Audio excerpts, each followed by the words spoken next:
नमस्कार दोस्तों, आप सभी का स्वागत है टेक्नोलॉजी चैनल पे। और आज हम जो टॉपिक पे बात करने वाले हैं वो है बीपीओ इंडस्ट्री। पर उससे पहले हमें ये पता होना चाहिए कि बीपीओ क्या होता है। बीपीओ इंडस्ट्री को जानने से पहले हम यहाँ शॉर्ट में समझते हैं कि बीपीओ क्या होता है।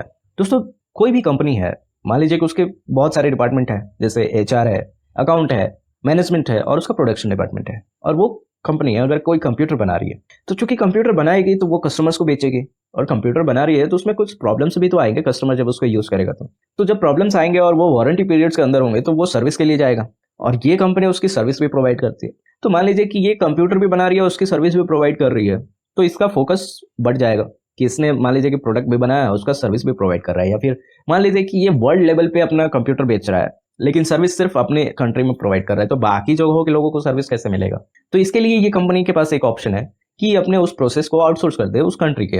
जैसे मान लीजिए कि कोई यूएसए की कंपनी है, लेट्स से एप्पल ऐसा करती है। तो एप्पल है, एप्पल बहुत सारे प्रोडक्ट्स बनाती है। सबसे पहले तो वो चाइना से हार्डवेयर बनवाता है, ठीक है, सॉफ्टवेयर खुद की डेवलप करता है और उसको असेंबल करता है, यानी कि इंटीग्रेट करता है और वो मार्केट में बेचता है। इंडिया में आपने कभी एप्पल का सर्विस सेंटर देखा है? ऑफकोर्स आपने नहीं देखा होगा। वो थर्ड पार्टी होते हैं, जैसे यूनिकॉर्न है और ऐसे बहुत सारे हैं जो एप्पल की सर्विसेज प्रोवाइड करते हैं। एप्पल ने क्या किया है कि अपना सर्विस आउटसोर्स किया है यूनिकॉर्न को। और यूनिकॉर्न ऐसी कंपनी है जो उसके सर्विसेज को प्रोवाइड करती है। यहाँ इंडिया में ना उसके अपने स्टोर है, अभी खुल रहे हैं, पर पहले उसके एप्पल स्टोर भी नहीं थे जो एप्पल की तरफ से बने हो, और एप्पल का कोई सर्विस सेंटर भी नहीं था। अभी फ्यूचर में क्या होने वाला है ये तो एप्पल को पता होगा, पर फिलहाल तक नहीं था। तो आपको समझ में आया होगा कि बीपीओ यानी कि बिजनेस प्रोसेस आउटसोर्स क्या होता है। ये आप ऐसे भी समझ सकते हैं सिंपली कि कोई भी बिजनेस प्रोसेस अगर किसी दूसरी कंपनी को दे दिया जाता है मैनेज करने के लिए तो वो होता है बिजनेस प्रोसेस आउटसोर्सिंग। दोस्तों, अगर आपको डिटेल में बीपीओ के बारे में जानना है तो लिंक डिस्क्रिप्शन में और आई बटन पे मैंने दे दिया है, पर पहले आप ये वीडियो देख लें, उसके बाद भी आप बीपीओ देख सकते हैं। इंडिया में आपने देखा होगा कि बहुत ज्यादा लोग कॉल सेंटर में काम करते हैं, पर वो जो जिसके लिए कॉल सेंटर में काम करते हैं वो इंडियन कंपनीज नहीं है, वो यूएसए की है, यूके की है, यूरोपियन है। तो वो ऐसा क्यों है? ऐसा इसलिए है कि वो कंपनीज अपने जो कोर प्रोडक्ट है उस पर काम करना चाहती है, उसके रिलेटेड जो सर्विसेज है वो उन्होंने इंडिया में आउटसोर्स कर दिया है ताकि ये लोग उसको संभालें। इंडिया में जो लोग होते हैं वो काफ़ी स्किल्ड होते हैं, इसलिए ऐसा चीज़ें होती हैं। और इंडिया का एक जोग्राफिकल लोकेशन है, इसकी वजह से भी इंडिया में बहुत सारी कंट्रीज अपने बिजनेस प्रोसेस को आउटसोर्स करती है। ये हम आगे वीडियो में जानने ही वाले हैं। अब ये सारी चीज़ें जिस इंडस्ट्री के अंदर होती हैं, मान लीजिए कि आपने अपनी कंपनी का कोई बिजनेस प्रोसेस दूसरी कंपनी को दिया और वो कंपनी जिस इंडस्ट्री के अंदर आती है, ऐसे बहुत सारे कंपनीज होंगे, ठीक है, बहुत सारे कंपनीज होंगे जो अलग अलग सर्विसेज प्रोवाइड करते हैं दूसरी कंपनीज के लिए या दूसरी कंपनीज के सर्विसेज को मैनेज करती हैं, उन सभी को बीपीओ इंडस्ट्री बोला जाता है। तो अब बात करते हैं इंडिया में बीपीओ इंडस्ट्री का रोल क्या है। पर इससे पहले हम एक थोड़ा सा रिपोर्ट जानते हैं। एनालिस्ट का मानना है कि इंडिया आज भी मोस्ट वैल्यूएबल डेस्टिनेशन है बीपीओ इंडस्ट्री के लिए, यानी कि किसी को अपना बिजनेस प्रोसेस आउटसोर्स करना है तो वो सबसे पहले इंडिया में आता है।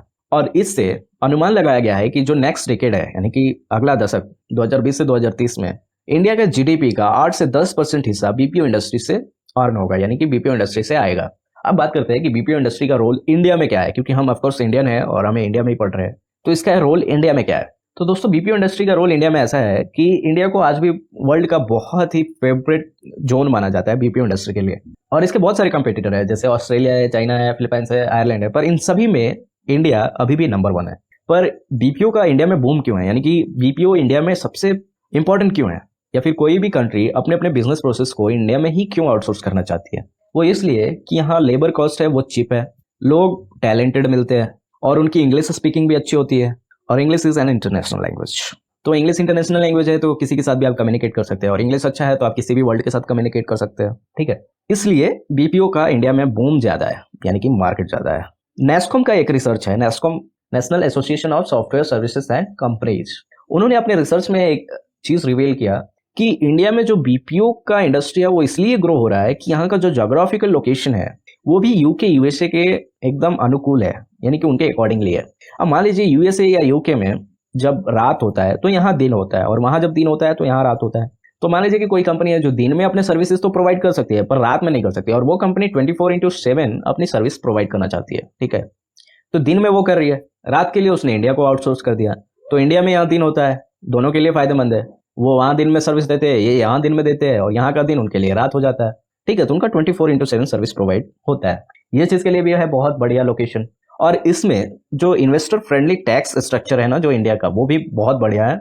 तो कोई भी कंपनी अपना बिजनेस यहाँ आउटसोर्स करती है तो उनका जो टैक्स स्ट्रक्चर है वो भी बढ़िया है, लोग भी स्किल्ड मिल गए, चीप लेबर कॉस्ट पे भी मिल गए, और जोग्राफिकल का भी बहुत बड़ा फायदा हो गया कि वहाँ जब रात है तो यहाँ दिन है, यहाँ जब दिन है तो वहाँ रात है। मैंने सेम बात बोल दी ना, डोंट माइंड। अब यहाँ हम एक चार्ट देखते हैं। इस चार्ट में आप देख पा रहे होंगे कि 2007 में पूरे वर्ल्ड की जो बीपीओ इंडस्ट्री का मार्केट साइज था वो 29 यूएस बिलियन डॉलर का था, जिसमें से इंडिया में 11 बिलियन डॉलर यानी कि 11 यूएस बिलियन डॉलर का था। वही 2014 में बीपीओ इंडस्ट्री जो बन गया वो हो गया 220 यूएस बिलियन डॉलर, और इंडिया में बीपीओ इंडस्ट्री का जो मार्केट साइज हुआ, जो रेवेन्यू हुआ, वो हुआ 60 यूएस बिलियन डॉलर। देख पा रहे हैं बीपीओ कैसे बढ़ रहा है। अब हम बात करते हैं कि इंडिया में जो बीपीओ इंडस्ट्रीज है वो कुछ सर्विसेज ऑफर करती हैं, जिनमें से जो कॉमन सर्विसेज है उनको मैंने इंक्लूड करा है। इसमें से सबसे पहला है कस्टमर सपोर्ट सर्विस। किसी भी कंपनी का कस्टमर सपोर्ट इंडिया में आराम से आउटसोर्स किया जाता है। तो आपने देखा भी होगा कि यहाँ बहुत सारे लोग बीपीओ इंडस्ट्री के अंदर कॉल सेंटर में होते हैं, ठीक है। और लोगों का जो माइंडसेट है वो ये भी है कि हम कॉल सेंटर को ही बीपीओ समझ लेते हैं, पर बीपीओ वहीं तक नहीं है। बीपीओ बहुत बड़ा है, उसमें बहुत सारे सर्विसेज आते हैं, पढ़ते रहिए आपको समझ में आएगा। उसके बाद है टेक्निकल सपोर्ट सर्विस, उसके बाद है टेली मार्केटिंग सर्विसेज, उसके बाद है आईटी हेल्प डेस्क, उसके बाद है इंश्योरेंस प्रोसेसिंग, उसके बाद है data entry and data processing, उसके बाद है डेटा कन्वर्जन सर्विसेज, उसके बाद है book keeping and accounting services, उसके बाद है फॉर्म प्रोसेसिंग सर्विसेज, उसके बाद है ऑनलाइन रिसर्च।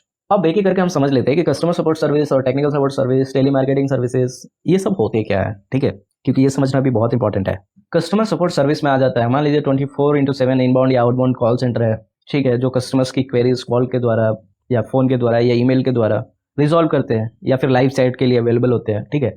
वो भी इंडिया में ऐसे बहुत सारी कंपनीज है जो सर्विसेज प्रोवाइड करती हैं। टेक्निकल सपोर्ट सर्विस के अंदर आ जाता है, मान लीजिए कोई किसी प्रोडक्ट का इंस्टॉलेशन है, प्रोडक्ट सपोर्ट है, रनिंग सपोर्ट है, या ट्रबल शूटिंग है, या उसका प्रॉब्लम का रिजोल्यूशन है कस्टमर्स के लिए, चाहे वो कंप्यूटर सॉफ्टवेयर हो, कंप्यूटर हार्डवेयर हो, पेरिफेरल्स हो, या इंटरनेट इंफ्रास्ट्रक्चर हो। हार्डवेयर के लिए बीपीओ इंडस्ट्री, मतलब अगर मान लीजिए कि इंडियन बीपीओ इंडस्ट्री है तो वो अमेरिका तो नहीं जाएगी हार्डवेयर के लिए, पर जो इंडिया में कंपनीज हैं जिनको अगर इन सारी चीज़ों के लिए अपने बिजनेस प्रोसेस को आउटसोर्स करना है तो वो इंडियन कंपनीज इनसे कांटेक्ट करती हैं जो टेक्निकल सपोर्ट सर्विस प्रोवाइड करते हैं, ठीक है। ठीक वैसे ही टेली मार्केटिंग सर्विसेज है, इसमें आ जाता है उनके कस्टमर्स के साथ इंटरेक्ट करना, ठीक है, और उनके हिसाब से एक इंटरेस्ट क्रिएट करवाना। मान लीजिए प्रोडक्ट है उसका प्रमोट करना, उसको क्रॉस सेल करना, ये सारी चीज़ें टेली मार्केटिंग में आती हैं। उसके बाद है आईटी हेल्प डेस्क सर्विसेज, इसमें लेवल 1 एंड लेवल 2 आता है, जिसमें सिस्टम का problem resolution, technical problem resolution, office productivity tool support, answering product users queries and performing remote diagnostics, ये सारी चीज़ें आती हैं, ठीक है। IT help desk and service, help desk का जो काम होता है वही वो काम अगर कोई कंपनी कर रही है तो बीपीओ इंडस्ट्री में वो आएगी, और वैसी कंपनी इंडिया में भी बहुत ज़्यादा है जो दूसरे कंपनीज के लिए IT help desk and services provide करते हैं। इंश्योरेंस प्रोसेसिंग में भी सेम होता है, वो किसी कंपनी के एम्प्लॉयज़ के लिए इंश्योरेंस प्रोवाइड करवाना, ठीक है, या उनके क्लेम को प्रोसेस करवाना, उनके पॉलिसी को मेंटेन रखना और उनके पॉलिसी को मैनेज करना। ऐसी भी बहुत सारी कंपनीज है जो इंश्योरेंस प्रोसेसिंग की सर्विसेज प्रोवाइड करवाती है। उसके बाद है data entry and data processing, इसमें data entry from paper, books, images, e books, yellow pages, websites, ये सारी चीज़ों से होता है, ठीक है। तो आपने देखा होगा कि फ्रीलांसर जो ज़्यादा काम करते हैं वो डेटा एंट्री पे ही शुरू करते हैं। उसके बाद है data conversion services. Data conversion में क्या होता है, तो मान लीजिए कि आपके पास एक MS वर्ड में फाइल पड़ा है, स्प्रेडशीट में पड़ा है, उसको आपको डेटाबेस के अंदर रखना है या फिर PDF के अंदर रखना है या फिर HTML फाइल में कन्वर्ट करना है। तो ये सारी चीज़ें भी इंडिया के अंदर बीपीओ इंडस्ट्री के अंदर एक सर्विस प्रोवाइड करी जाती है, जिसमें अगर ये काम किसी को करवाना है तो वो कॉन्टेक्ट कर सकता है।